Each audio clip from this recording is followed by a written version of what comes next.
Hello guys, good morning mga Kabibem supporters, Luzon, Visayas, Mindanao. Ganon din po sa mga OFW natin na patuloy na nagmamahal at sumusuporta sa ating mahal na Pangulo na si Bongbong Marcos. Good morning and God bless sa atin.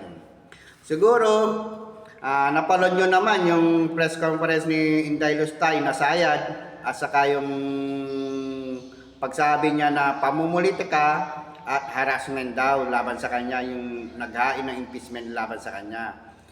Nagpapawa effect, nagpapa-victim si Inday Lustay.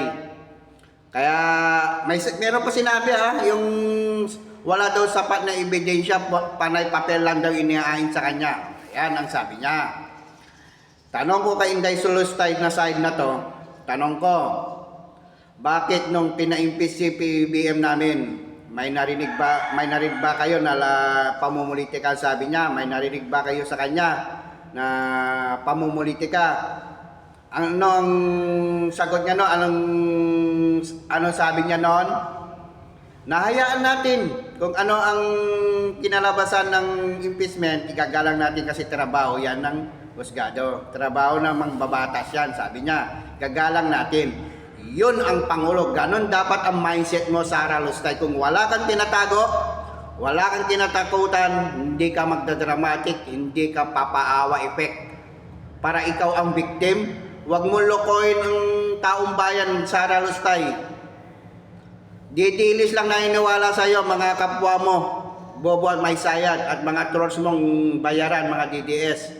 Kaya huwag kang magpapawa effect, pa-victim. Kung wala kang tinatago, wala kang kinatatakutan, hayaan mo imbestigahan ka kung ano ang totoo. Yan dapat ang mindset mo. Ganun ka dapat na mag-isip katulad ni Pangulong Bongbong Marcos. Hayaan mo ang investigasyon, hayaan mo. Ganyan sana ang mindset mo. Igagalang mo ang proseso. Ganun, wag ka kung ano-ano sinasabi mo diyan na paawa effect, na harassment, pamumulitika. Hindi dapat ganon. Kung wala kang tinatago, hayaan mo sila.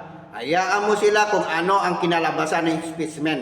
Ganon ka dapat mag-isip. Gayahin mo si Pangulong Bongbong Marcos kung wala kang kinatatakutan. Yan lang masasabi ko sa iyo, Inday Lustay. Nagpapaawa effect ka na naman. Dramatic ka, hindi ka naman artista, di bagay sa iyo. Kahit nga maging presidente, di bagay nga sa iyo Sa pagsagot mo nga pa lang ng mga katanungan sa iyo, I don't need not answer that. O, di ba?